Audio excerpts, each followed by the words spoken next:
Converso com um dos melhores pensadores da educação física brasileira, converso com o professor Laércio Elias Pereira. Falávamos do professor Manuel Tubino, digamos um homem de centro, de absoluta grandeza, generosidade, honestidade e capacidade de lutar com as armas dele. Não necessariamente com as minhas, nem com as do Laércio, nem com as do nosso queridíssimo Lino Castellani, mas enfim, um homem do bem, um homem que estava do lado certo. E que nem sempre foi compreendido dessa forma, né? Quer dizer, aí entra a questão ideológica pelo viés pior que a ideologia pode significar, né, Laércio? Isso. E a partidarização, é a tal da...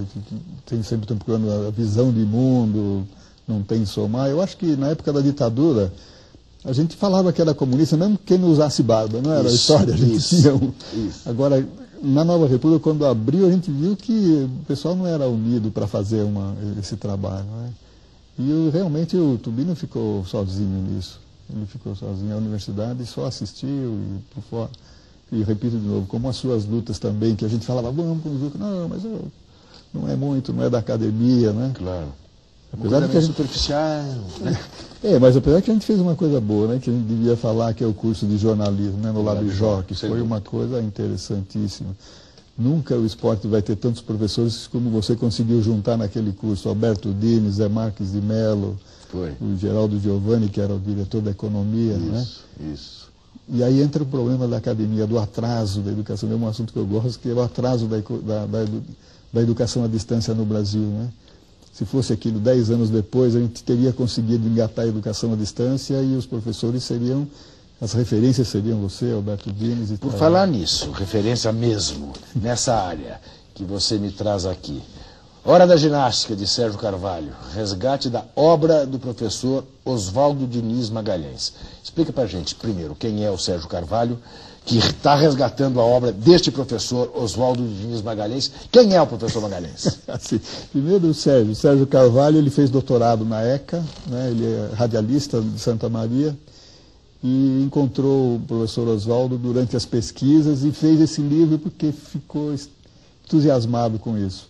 Esse é o maior programa de rádio, 51 anos ininterruptos de um programa de rádio, a Hora da Ginástica, né? E essa Hora da Ginástica formou teleginastas ou radioginastas, grupos e tal. Então, assim, na década de 30, a partir da década de 30, tinha educação à distância pelo rádio na educação física ou no esporte, e o pessoal fazia. E ninguém presta atenção, o pessoal parece estar reinventando a educação à distância agora, com a internet e tal, mas... Já estava lá. Não, já estava. E tem uma coisa interessante, tem um projeto na escola, na USP chamado Escola do Futuro, em que a gente recebia muitos estrangeiros, e duas coisas, cada 6 meses chegava um estrangeiro, até para fazer pós-graduação na USP.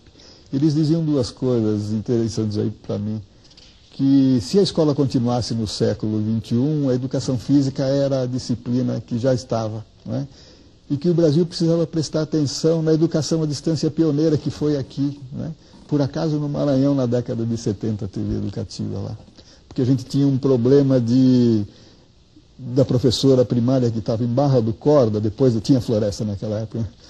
Do outro lado da floresta. Ainda. E é o único jeito de você passar o programa pela televisão, ela ouvia, assistia o programa junto com os alunos, desligava a televisão, e tinha que resolver o problema localmente. A educação acontecia lá em Barra do Corda, né? E esse exemplo é o que está valendo hoje, 40 anos depois, e o Brasil é pioneiro nisso. Isso na década de 30 já tinha no rádio, né? E precisava prestar atenção. Quem estiver interessado, como é que consegue esse livro? Consegue? Eu acho que está esgotado. Eu vou colocar no Centro Esportivo Virtual. Estou digitalizando, vou colocar no Centro Esportivo Virtual. Isso o Sérgio autorizou, porque está esgotado. Eu estou vendo aqui, Santa Maria, Rio Grande do Sul, de 94, essa edição. Quer dizer, provavelmente, aí eu não gosto de criar expectativa. Vamos falar do Centro Esportivo Virtual. O que é o SEV? Que você tão brilhantemente... Fez quantos anos? Outro dia fez 30.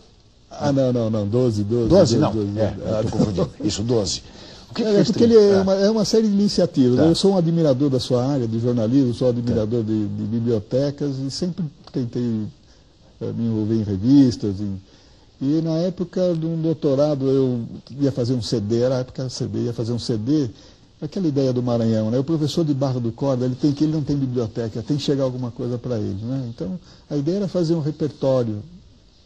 E a internet estava andando, a gente já participava da Bitnet, né, que foi anterior, e eu estava no núcleo, naquela época, nossa época do Lábio Jóia, eu estava no núcleo de informática biomédica, o professor Renato Sabatini estava criando o hospital virtual, e eu vinha com a tese do CD.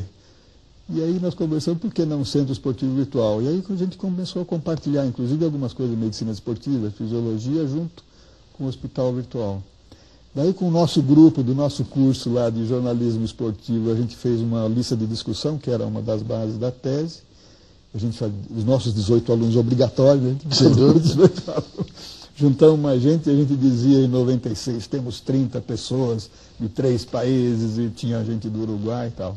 Hoje nós temos 21 mil e temos 230 comunidades. E isso foi horizontal, né? As pessoas foram conversando. E eu gosto de contar uma história que dá o pano de fundo para todo o trabalho, e eu posso trabalhar mais 30 anos, porque as 150 pessoas que trabalham no Centro Esportivo Virtual são voluntárias, né? Eu lembro, naquela época ainda, na primeira lista, sempre esses 150 participam em comunidades de outros países para poder trazer informação. E eu estava participando de uma comunidade na Espanha e surgiu uma pergunta sobre a saída dos 100 metros, análise biomecânica, alguma coisa assim. Eu falei, uma questão interessante para colocar para o pessoal. Aí eu coloquei na lista e o professor Sidney Zimbres, o professor Sidney Zimbres do Maranhão sabia a resposta. Daí ele mandou para a lista, olha, a resposta é essa aqui e tal. Eu falei, daí eu percebi que ele mandou a resposta para a lista brasileira e o sujeito estava na lista espanhola. Eu repassei para a lista espanhola e recebi uma carta emocionante. Era um professor do norte da Argentina, o único que acessava a internet na época, e toda sexta-feira ele lia as mensagens que recebia pelas listas. Que maravilha. Que maravilha. Que maravilha. Alimentado. E tem ouvido essa história frequentemente, né? Frequentemente. É bem interessante. Curioso, né, Laércio, se olhar sob essa perspectiva, que parece história de rádio amador, não parece? Né? Quer dizer, olha que papel, né? Que coisa que a gente é incapaz de alcançar, né? Até onde vai isso aí?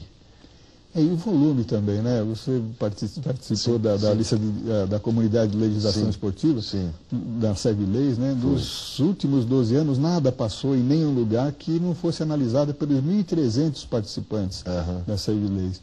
E se você considerar que eles são 1.300 participantes e eles mandam para a lista de 600 a 800 mensagens por mês, quase 1 milhão de mensagens por mês circulando, chegando na caixa postal de cada um. Isso multiplica, né? Se é sobre futebol, ela vai para a comunidade de futebol, vai para a comunidade de genética. Como é que as pessoas fazem para se integrar ao SEV? É só entrar no portal e entrar na comunidade, se inscrever sem custo. Canta para a gente pôr aí embaixo da tela o endereço. É www.cev.org.br.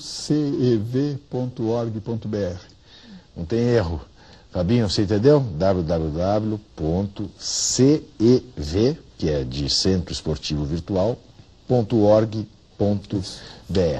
Isso. Você vai lá e olha, e prepare-se para adquirir, se você não tem nenhum, o seu primeiro vício. Se você já tem alguns, mais um, né? Porque o Laércio, às vezes, aliás, fica em situação politicamente muito delicada, tendo que moderar ali e botar panos quentes, porque às vezes o quebra-pau extrapola até os limites da civilidade, né, Laércio?